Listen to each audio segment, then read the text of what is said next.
Bapak, Ibu, saudara-saudari di dalam Tuhan, semua penghadir peserta Perak di seluruh lingkungan gereja GUP Pasarlegi yang saya kasihi, kita bertemu lagi dalam acara Perak pada saat ini.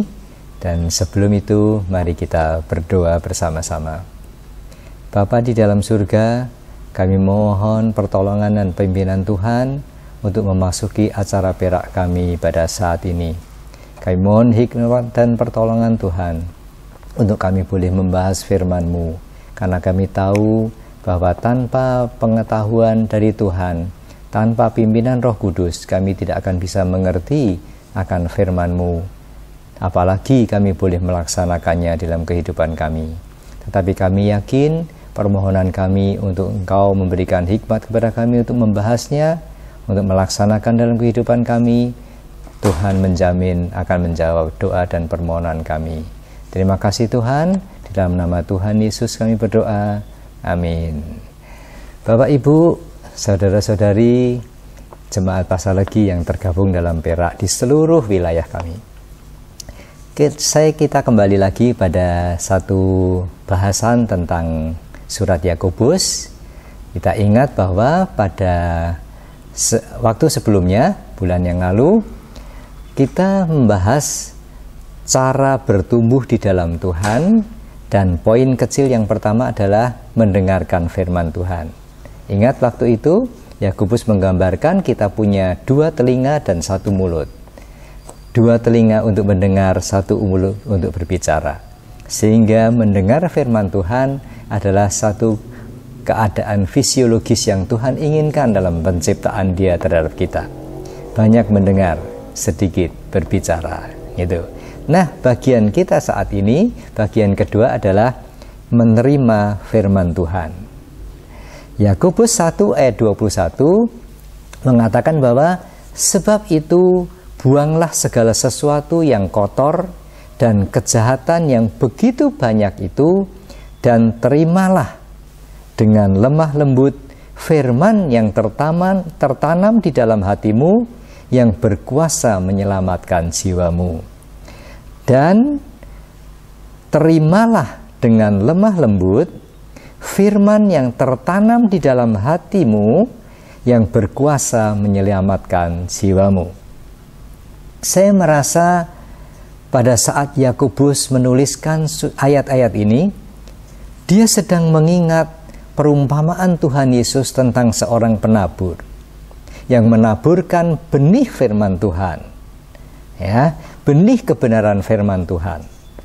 Waktu itu Yesus menceritakan bahwa untuk mendapatkan hasil terbaik dari benih gandum yang ditaburkan, diperlukan tanah yang lembut untuk menerima, menjadikan sarana untuk menghasilkan biji gandum yang berkualitas bagus. Nah, ayat tadi kita akan bahas menjadi 2 bagian besar. Bagian pertama adalah penghalang untuk menghasilkan biji yang baik. Dan nanti bagian yang kedua, pendukung untuk menghasilkan biji yang baik. Nah, Yakobus 1 ayat 21a mengatakan bahwa sebab itu buanglah segala sesuatu yang kotor dan kejahatan yang begitu banyak. Apakah kita berada dalam keadaan kotor dan kejahatan yang begitu banyak? Tentunya kita tetap mengoreksi diri kita. Seringkali secara cepat kita akan berkata, enggak, aku sudah dalam keadaan percaya Tuhan yang baik, saya hidup dengan baik. Tapi marilah kita lihat, ini bukan satu hal yang hanya sekedar kita bisa menyatakan atas penilaian kita. Tapi mari kita lihat.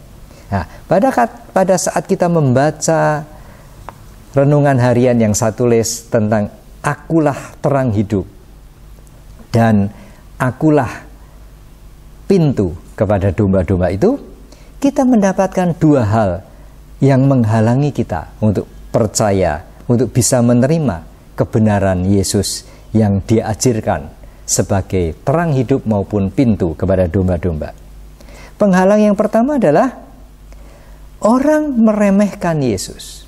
Pada saat itu, Yesus mengatakan, akulah terang dunia. Tetapi mereka menganggap, orang Yahudi menganggap, Hukum Tauratlah terang bagi kakinya, pelita bagi kakinya. Tapi mereka meremehkan bahwa Yesus lebih dari sekedar hukum Taurat. Yesus adalah pencipta hukum itu sendiri dengan tidak melupakan dan bersandar pada kasih-Nya untuk kehidupan manusia. Nah, lalu bagaimana dengan penghalang yang kedua tentang mendengarkan firman Tuhan? Waktu Yesus menceritakan, aku adalah pintu, dengan gambaran yang cukup jelas sebagai pintu ke arah domba itu, dan nanti penjaga akan membukakan pintu bagi gembala yang baik, mengeluarkan, memelihara domba-domba dalam kawanan itu. Tetapi Yohanes 10 ayat 6 mengatakan mereka tidak mengerti arti dari perumpamaan itu. Mengapa mereka tidak mengerti dan memahami ajaran itu? Ya, ternyata Yesus sedang mengatakan bahwa ada sebuah keterbatasan dari manusia untuk mengerti tentang firman Tuhan. Nah, kalau tadi tidak bisa menerima karena meremehkan pembicara, nah sekarang pengetahuan kita yang kurang. Nah, hal-hal ini yang dimaksud oleh Yakobus dengan kata-kata segala sesuatu yang kotor, yaitu pikiran meremehkan, menolak kebenaran ajaran Yesus, sehingga timbul niat hati untuk menolak dan menyingkirkan Yesus dari hati dan pikiran mereka. Nah, hati-hati dengan kita, dengan keadaan ini. Nah, demikian juga dengan kejahatan dalam hati manusia, yaitu secara alami cenderung menjadi orang yang sombong dan tidak mau merendahkan diri di hadapan Allah. Nah, Yakobus memberikan nasihat dan ajaran untuk membuang jauh-jauh kedua hal tersebut. Lalu kita membahasnya, apa pendukung untuk menghasilkan biji yang baik tadi? Kembali lagi, Yakobus 1 ayat 21b mengatakan, menerima dengan lemah lembut firman yang tertanam dalam hatimu. Kata lemah lembut kita jumpai dalam Matius 5 ayat 5 yang berkata bahwa berbahagialah orang yang lemah lembut karena mereka akan memiliki bumi. Yesus mengajarkan kepada semua orang yang menjadi pendengarnya, kalau kamu ingin berbahagia, jadilah orang yang lemah lembut sehingga kamu akan memiliki bumi. Nah, arti dari kata lemah lembut yang kita baca dalam Alkitab kita sebenarnya punya arti kata yang sangat luas. Nah, salah satunya adalah kata-kata ini menerangkan sebuah keadaan di mana kita melihat pelatih memberikan perintah pada hewan-hewan di sirkus yang sering kita tonton. Ya. Nah, seperti apa toh pelatih itu? Coba kita bayangkan. Artinya bahwa pelatih hewan sirkus itu punya sebuah perintah terhadap hewannya.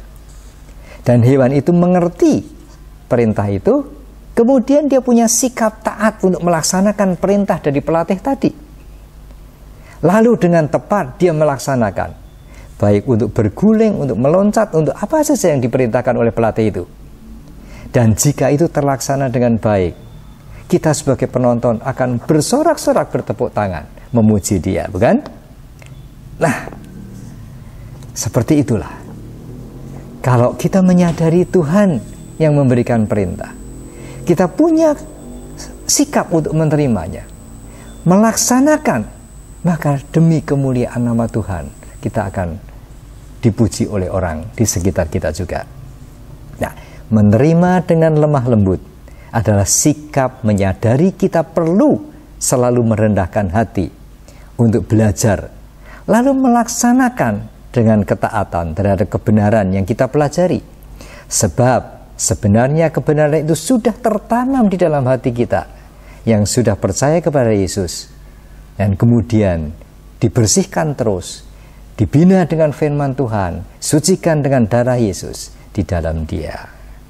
Nah, ayat yang C adalah Yakobus 1 ayat 21c, firman ini berkuasa menyelamatkan jiwamu. Ya, selain diterima, siap dilaksanakan, ini akan menyelamatkan jiwamu. masih sesuai dengan ajaran Yesus untuk berbahagia, orang yang lemah lembut, maka ia akan memiliki bumi. Keselamatan jiwa dan fisik kita selama hidup di dunia terasa bahagia karena mentaati firman Allah. Dan jaminan keselamatan jiwa nantinya juga akan kita peroleh. Jadi, jika kita membuang segala penghalang, yaitu meremehkan Yesus dan menolak Dia sebagai pintu masuk ke dalam kawanan domba, maka kita akan menerima kebenaran firman Allah dengan sikap lemah lembut yang menghasilkan ketaatan untuk dipraktekkan, dilaksanakan dalam tindakan nyata dalam kehidupan kita. Sehingga topik menjalankan firman, mendewasakan kita di dalam Kristus akan terlaksana setahap demi tahap. Sehingga topik kita berikutnya adalah melaksanakan firman Tuhan. Amin. Mari kita berdoa untuk renungan ini. Bapa di surga, kami bersyukur punya kesempatan untuk membahas firman Tuhan. Kami merendahkan diri di hadapan Engkau. Kami siap untuk diajar. Kami siap untuk membuang apa yang bukan menjadi kehendak-Mu dan kejahatan dari hati kami. Tetapi kami mau menerima dengan lembuh lembut, sehingga kami menjadi tempat yang baik untuk bertumbuh biji yang berkualitas. Terima kasih Tuhan, tolong cantumkan firman ini di dalam hati kami. Tolong berikan keberanian untuk melaksanakan dalam tindakan hidup kami. Dan kami tahu Tuhan memberkati kehidupan kami, bahkan menjamin kehidupan jiwa kami secara saat ini maupun nantinya. Dalam nama Tuhan Yesus kami berdoa. Amin.